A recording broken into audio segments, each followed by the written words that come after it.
মাঠে থাকবে জিন, বিচারের মাঠে থাকবেন ফেরেশতা, বিচারের মাঠে থাকবেন আল্লাহ, বিচারের মাঠে থাকবে পশু প্রাণী, বিচারের মাঠে থাকবে পানির মাছ, হাঙ্গর, কুমির।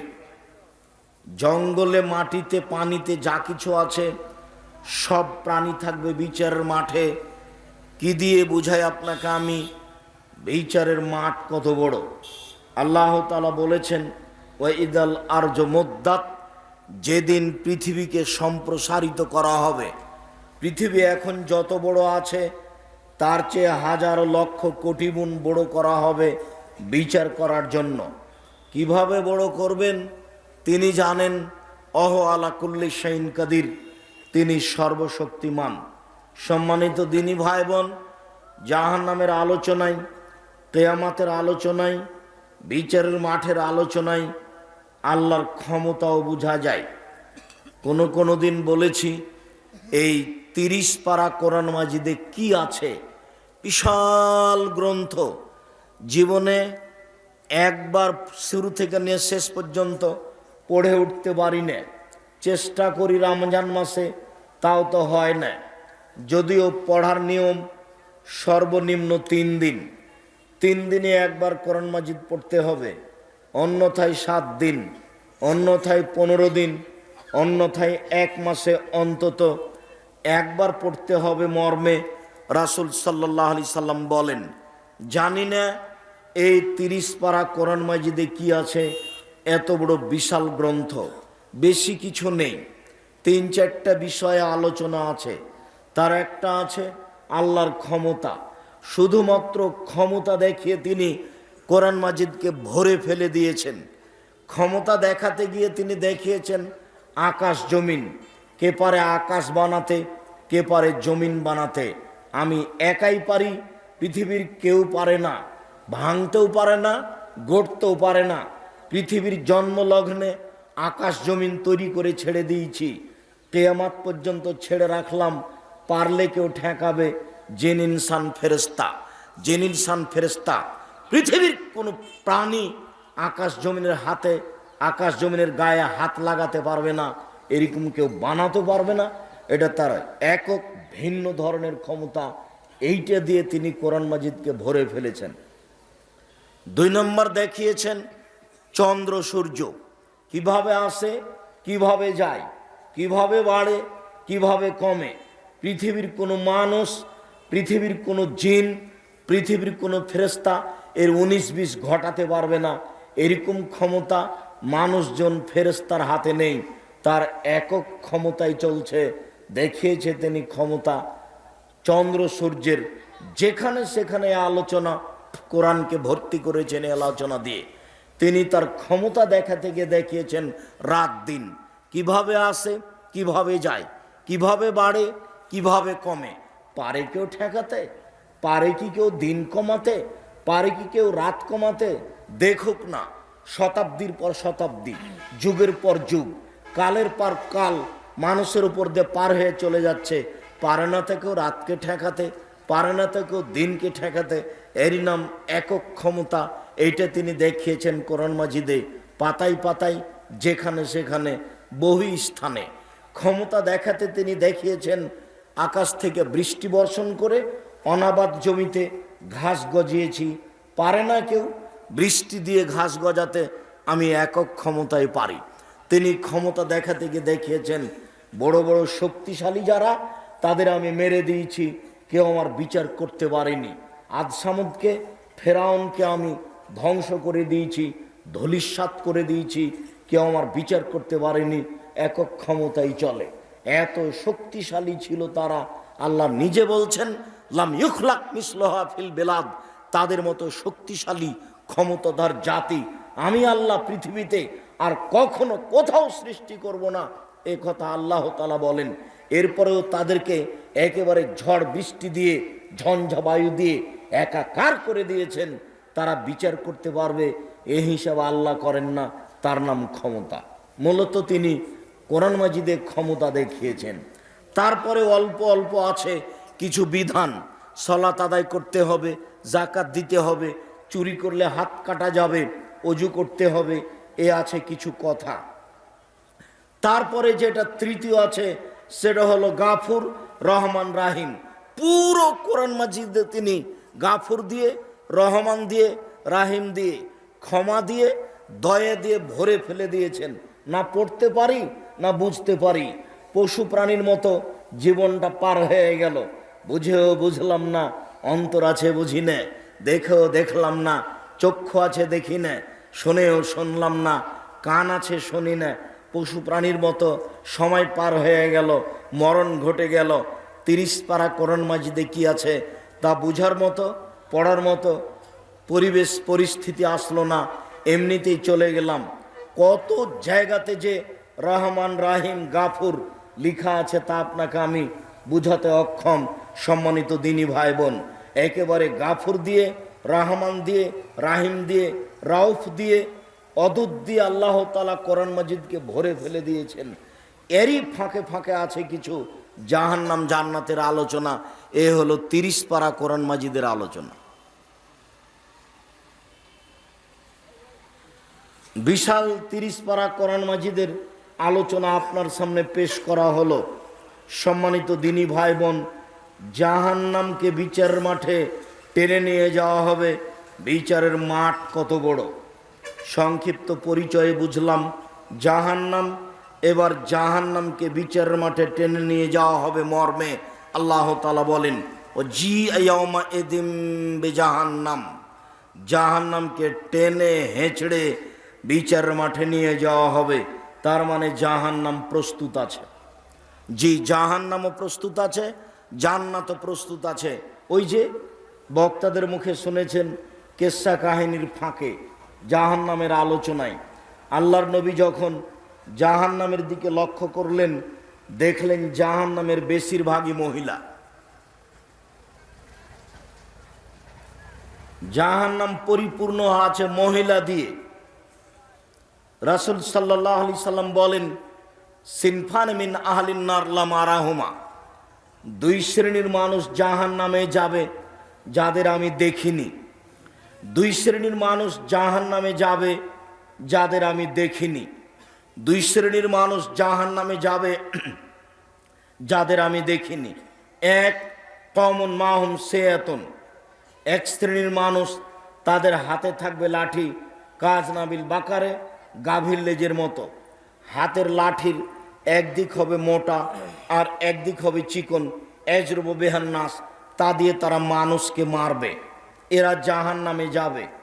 যারা জনগণের মাঝে সীমা লঙ্ঘন করে, মারামারি করে, ঝগড়া বিবাদ ফাসাদ করে, একটুতে লাঠি নিয়ে দৌড়ায়, জালসাও করে, বক্তব্যও করে, আলেম ওলামাকেও ডাকে, আবার মারামারির জন্য মাঠে নেমে যায়, যেটা আপনাদের চোখের সামনে ঘটছে। এরা জাহান্নামে যাবে।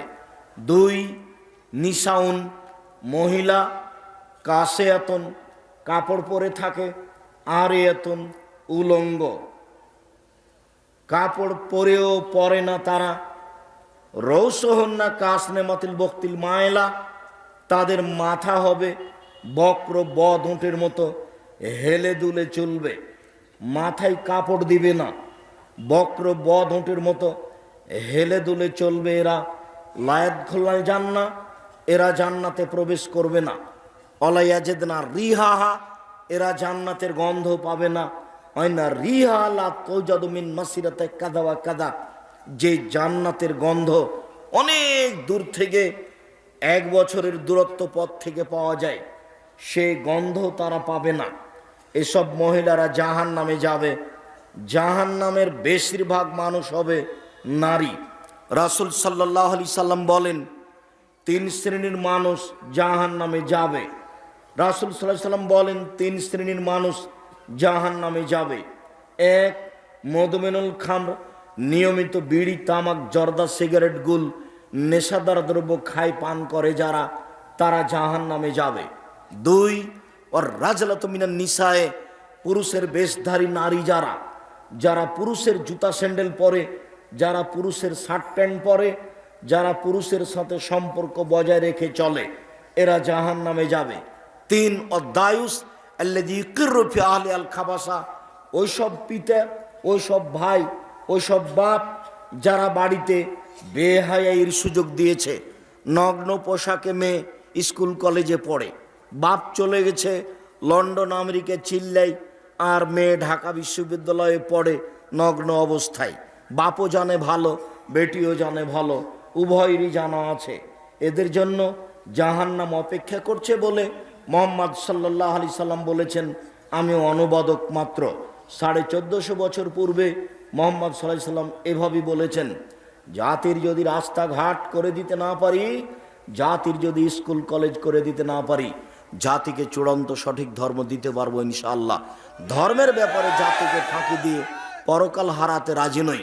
জীবনেও কোনোদিন অপ্রয়োজনীয় বাক্য বলে ধর্মের নামে জাতিকে 1 মিনিটের জন্য ফাঁকি দিয়েছি, এরকম কোনো কথা, এরকম কোনো কর্ম আমার জানা নাই, আমার তা মনেও বলে না। আপনি আমার অনেক কাছের মানুষ, সম্মানিত দিনী ভাই বোন। আগামী জাহান্নামের আলোচনা শুনিয়ে পরকালমুখী করতে চেয়েছি। কথাকে উপেক্ষা করে কোনো লাভ নেই। আপনি আমার অনেক কাছের মানুষ, কথাকে উপেক্ষা করে কোনো লাভ নেই। মানুষের জীবনে সবচেয়ে জরুরি কাজ, পৃথিবীতে এর চেয়ে জরুরি কাজ মানুষের জীবনে নেই, সেটা হলো 5 ওয়াক্ত সালাত আদায় করা, নামাজ পড়া ঠিক ঠিক টাইমে। মানুষের জীবনে সবচেয়ে জরুরি কাজ হালাল রুজি খাওয়া। মানুষের জীবনে সবচেয়ে জরুরি কাজ কোরআন তেলাওয়াত করা। মানুষের জীবনে সবচেয়ে জরুরি কাজ যেখানে 2 জন বসে আছে সেখানে না বসা। মনে থাকবে না? মানুষের জীবনে 4টে জরুরি কাজ অতীব জরুরি। যেখানে 2 জন বসে আছে সেখানে আপনি বসিয়েন না, ওখানে আড্ডা পিটিয়েন না, ওখানে কারো বদনাম হচ্ছে বা হবে তখন আপনি সাথ দিবেন, তখন আর তাহাজ্জুদ হজ কিছুই কুলাবে না, সব নিয়ে জাহান্নামে চলে যেতে হবে। তখন হবে জাহান্নামে যাওয়া একেবারেই সহজ। 3 শ্রেণীর মানুষ জাহান্নামে যাবেই। তার 1 শ্রেণীর মানুষ বিড়ি, তামাক, জর্দা, সিগারেট, গুল, নেশাদার দ্রব্য খায়, পান করে যারা। 2, যেসব নারী পুরুষের পোশাক পরে। 3, যারা দায়ুস, বাড়িতে বেহায়াইয়ের সুযোগ দিয়েছে। রাসূল সাল্লাল্লাহু আলাইহি সাল্লাম বললেন, 2 শ্রেণীর মানুষ জাহান্নামে যাবে যাদের আমি দেখিনি। তার 1 শ্রেণীর মানুষ যারা মানুষকে লাঠি দিয়ে মারে। তার 1 শ্রেণীর মানুষ মহিলা যারা নগ্ন পোশাকে রাস্তাঘাটে চলে। আমি জানি ময়মনসিংহের অবস্থাটা কিছু সাতক্ষীরার মতোই। যেভাবে বাড়িঘর তৈরি করে আপনি আপনার স্ত্রী জীবিকা নির্বাহ করছেন, এটা চলবে না। বহুদিন আগে বলেছি, বলতে গেলে প্রায় 20-25 বছর থেকে বলছি। আপনি বাড়িঘরের পরিবর্তন করেছেন কি না তা আমি জানি না। বাড়ির চতুর্দিক ঘেরতে হবে, আপনার স্ত্রী আপনার মেয়ে ঘেরা জায়গায় থাকবে। সামনের দিক ঘেরেছেন, গোটা পিছন ফাঁকা আছে, আপনি আবার মসজিদের ইমাম। কিভাবে আপনি ইমাম হলেন আমি তা বুঝলাম না। এইভাবে জীবিকা নির্বাহ করা জায়েজ নয়। একই ময়মনসিংহ, অবাক হতে হয়, জামালপুরে আপনি যাবেন তখন তাদের জীবিকা নির্বাহ ভিন্ন। ময়মনসিংহে যখন ঢুকবেন তখন তাদের জীবিকা নির্বাহ ভিন্ন। জামালপুরে যান, ওদের আবার 2টা বাড়ি, একটা হলো ভিতর বাড়ি, একটা হলো বাহির বাড়ি। ভিতর বাড়িতে থাকে মহিলা আর বাহির বাড়িতে থাকে কাজের মানুষ। মেহমান আসলে বাহির বাড়িতে থাকবে। ওই বৃহত্তর ময়মনসিংহের একটা অংশ ময়মনসিংহ, এদের আবার বাড়ি ঘরই নেই, এমনি ফাঁকা জায়গায় পশু প্রাণীর মতো বসবাস করছে। এর নাম যাযাবর। আপনাকে আমি যাযাবর বলিনি। যাযাবর চিনেন না? ওই যে গরুর গাড়ির ওপরে যে ছই ছিল টাপর, ওইরকমভাবে একটা ছই তুলে যেখানে সেখানে বসবাস করছে, এর নাম যাযাবর। ঘেরা লাগে না, এমনিতে আছে ফাঁকা জায়গায়। তা আপনার বাড়িটা তো চতুর্দিক ঘেরা নাই, যাযাবরের মতো মনে হচ্ছে। আপনাকে আমি কষ্ট দিতে চাইনি। আয় বাটা, ভালো হিসাব, তোমার বাপ একটা কাপুরুষ মানুষ, তোমার বাপ একটা ঘৃণিত মানুষ, তোমার বাপে লজ্জা থাকা উচিত, তোমার বাপের ইতস্তবোধ থাকা উচিত, তোমার বাপের মানুষত্ব থাকা উচিত। কি মনে করো তুমি? তোমার বাপ ভিক্ষা করে খেলেও বাড়িটা চতুর্দিক দিয়ে চটছাড়া দিয়ে ঘেরতে পারে। ফাইজলিমে করে তোমার বাপ, ধর্ম মানতে চায়, তাহাজ্জুদ দেখায় তোমার বাপ, এরকম তাহাজ্জুদের বিচারের মাঠে 5 পয়সা দাম নেই। গরিব মানুষ আমি, চটছাড়া দিয়ে চতুর্দিক ঘেরা রাখবো, তার নাম বাড়ি। ধনী মানুষ আমি, টিন দিয়ে চতুর্দিক ঘেরে রাখবো, তার নাম বাড়ি। ধনী মানুষ আমি, ইটের প্রাচীর দিয়ে চতুর্দিক ঘেরে রাখবো, তার নাম বাড়ি। গোটাটাই ফাঁকাই থাকলো, সেটা বাড়ি হলো কিভাবে? মানুষ রাস্তা দিয়ে হাঁটলে সবাকে দেখতে পায়, তার নাম বাড়ি হলো কি করে? আপনার স্ত্রী ফাঁকা জায়গায় বসে রান্না বান্না করে, সেটা বাড়ি হলো কি করে? এটা বাড়ি হয় কিভাবে? সম্মানিত দিনী ভাই বোন, মহিলাদের বক্তব্য শোনাতে আসেনি, আপনাকেই শোনাতে এসেছি। ও তো হইচই করে এসেছে, হইচই করে চলে যাবে। আব্দুর রাজাক সাহেব, আমরা মহিলা মানুষ আপনার বক্তব্য শুনতে এসেছি, আপনি আমাদেরকে নিন্দা করিয়েন না। হ্যাঁ, আমি আপনাদের নিন্দা করতে চাই না। তাহলে আপনাদের কাছে অনুরোধ থাকলো, 7 দিনের মধ্যে বাড়ি পরিবর্তন করতে হবে। সবটাতে আপনার রাগ অভিমান চলে, বাড়িটা একটু ঠিক করার জন্য রাগ অভিমান চলে না? রাগ অভিমান থাকা উচিত। এইভাবে জীবিকা নির্বাহ কিভাবে করছেন আমি নিজেও বুঝি না। আপনার বাড়িতে যদি আমি কোনোদিন চলে আসি, তাহলে আপনার বাড়িটাকে আমি ভাবো ট্রেন স্টেশন। ট্রেন স্টেশনে আমরা সপরিবারে যেভাবে থাকবো, আপনার বাড়িতে আসলে আমরা সেভাবে থাকবো। কেননা আপনার বাড়ি ঘেরা নেই, আমরা স্বাভাবিকভাবে থাকতে পারবো না। সম্মানিত দিনী ভাই বোন, মুসলমান হিসাবে বসবাস করি, আবার আহলে হাদিস হিসাবে দলমত ত্যাগ করে কোরআন এবং সহিহ হাদিস অনুযায়ী চলার চেষ্টা করি। জীবনে সবচেয়ে জরুরি কাজ 5 ওয়াক্ত সালাত আদায় করি। জীবনের সবচেয়ে জরুরি কাজ হালাল রুজি চেষ্টা করি জীবন বাজি রেখে। জীবনের সবচেয়ে জরুরি কাজ কোরআন মাজিদ তেলাওয়াত করি, অন্তত সূরা ইখলাস 3 বার। দেন নিজেকে বলি যে আমি কোরআন মাজিদ পড়ি। মানুষের জীবনে সবচেয়ে জরুরি কাজ, যেখানে 2 জন বসে আছে সেখানে না বসা। জাহান্নাম থেকে বাঁচার চেষ্টা করুন। জাহান্নাম থেকে বাঁচার চেষ্টার জরুরি চেষ্টা হলো 2 জন যেখানে বসে আছে সেখানে না বসা। দোকানে বসে আড্ডা পিটে চা পান করে মানুষের বদনাম করে জান্নাত কেনার চেষ্টা করবেন না। কই, আমরা তো কোনোদিন দোকানে বসি না, তারপরেও তো বেঁচে আছি তো, চলছে তো, পৃথিবী তো আছি। বন্ধ তো হয়ে যায়নি, ঠেকে তো আর যায়নি। তা আপনি কেন বুঝলেন যে আমার ঠেকে যাবে? সম্মানিত দিনী ভাই বোন,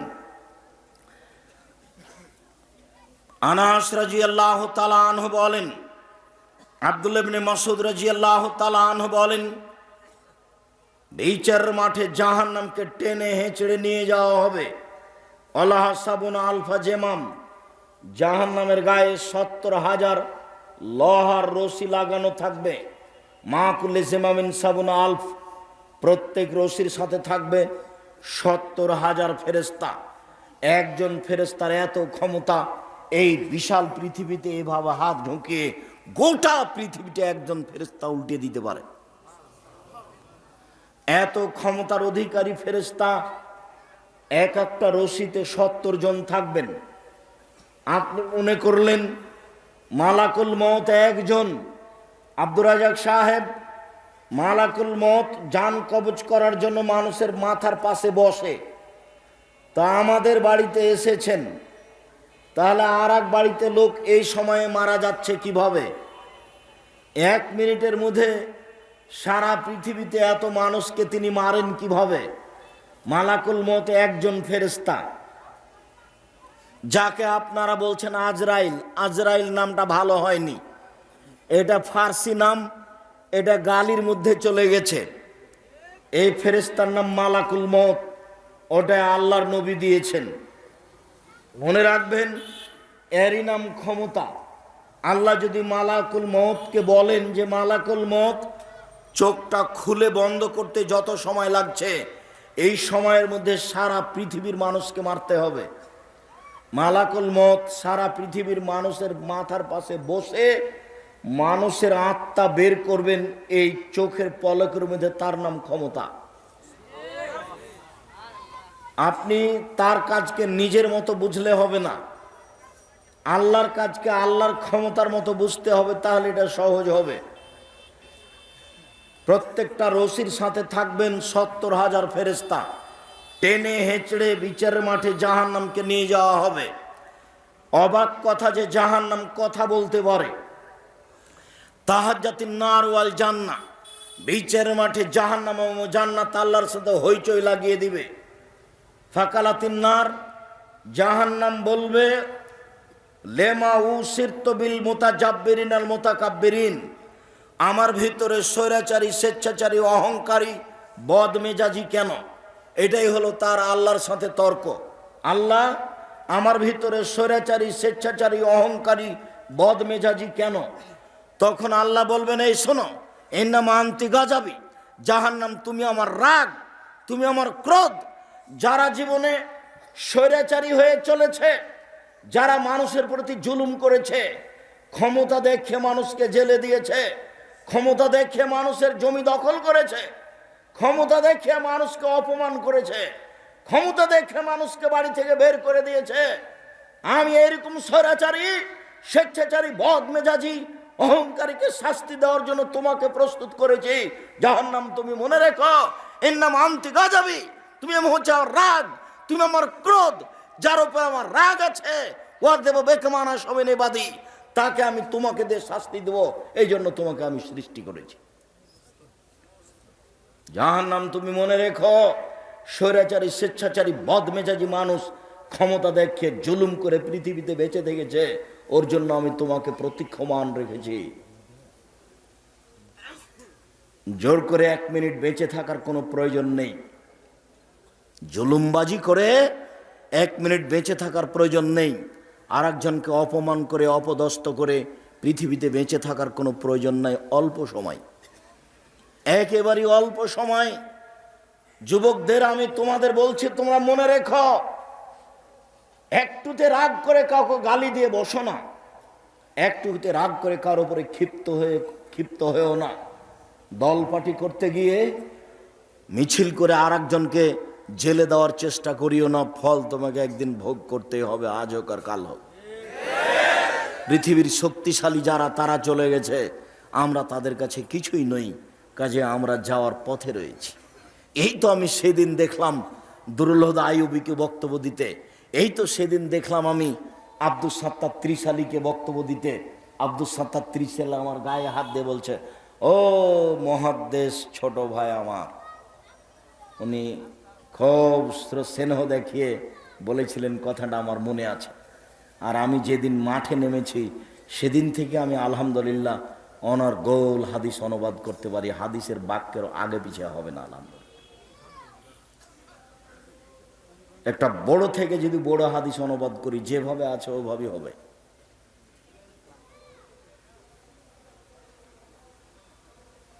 আমি দেখলাম এই তো আবু তাহের বর্ধমানীকে বক্তব্য দিতে, আমি দেখলাম আব্দুর রব খুলনাকে বক্তব্য দিতে, তারা চলে গেছে। আপনার আত্মীয় স্বজন চলে গেছেন। অল্প সময় নিয়ে এত ক্ষমতা দেখিয়ে মানুষের প্রতি জুলুম নির্যাতন করে সময় কাটাতে হবে না। জাহান্নামকে এরকম মানুষের জন্য প্রস্তুত করা হয়েছে। জাহান্নাম কথা বলতে পারে, তর্ক লাগিয়ে দিচ্ছে। ফাস্তাকাতিন নারা ইলা রাব্বিহা, আবু হুরায়রা রাদিয়াল্লাহু তাআলা আনহু বলেন, রাসূল সাল্লাল্লাহু আলাইহি সাল্লাম বলেন, একদা জাহান্নাম তার প্রতিপালকের কাছে অভিযোগ করলো, বলল, রব্বি একল বাজি বাজান, আমার কিছু অংশকে ধরে খায়। প্রতিপালক, আমার অভিযোগ আপনি শুনুন, আমার ভিতরে যেই আগুনের ক্ষমতা আছে, শাস্তি আছে, এটাকে হালকা করা হোক, লাঘব করা হোক, আপনি আমার অভিযোগ শুনুন।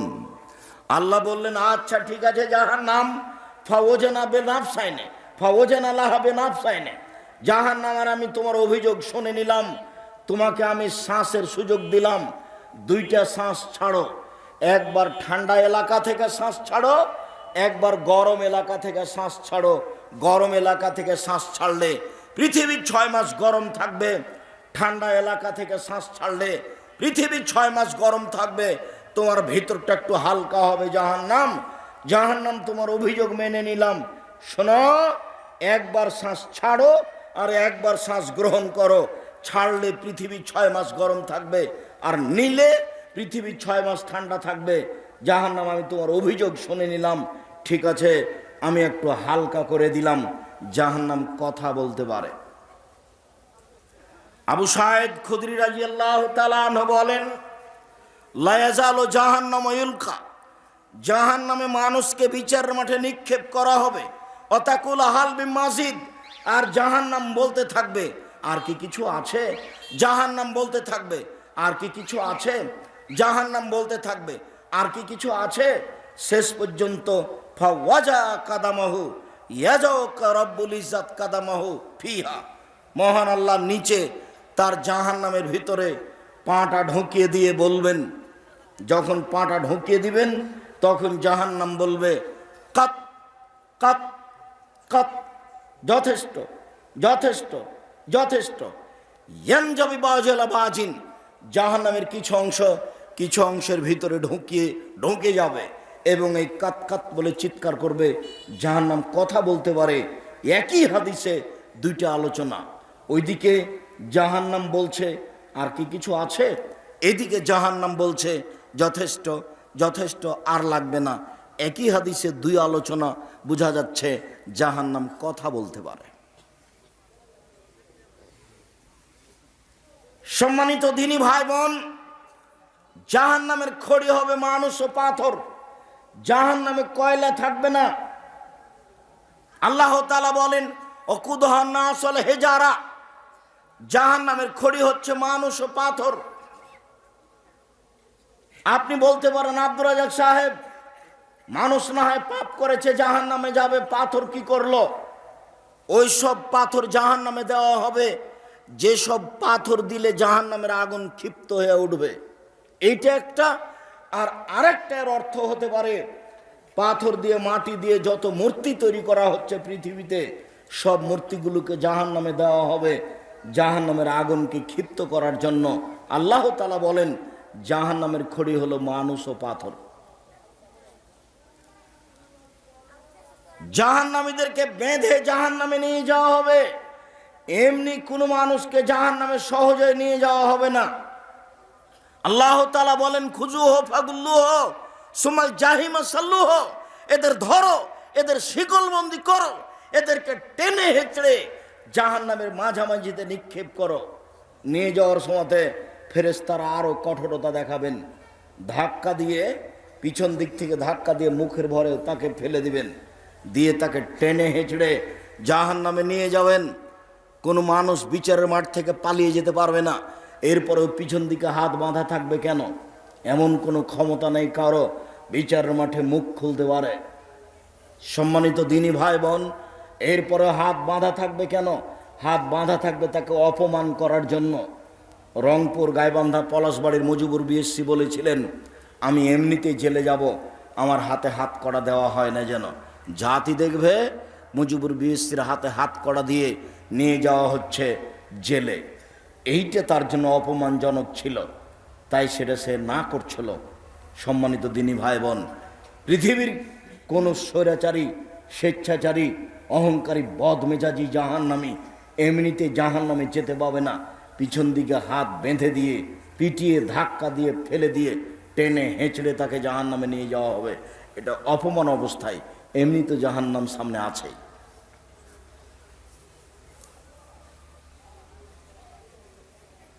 বিচারের মাঠে জাহান্নামীকে সরাসরি অপরাধী প্রমাণ করা হবে না, তাকে জাহান্নামী প্রমাণ করেই জাহান্নামে নিয়ে যাওয়া হবে।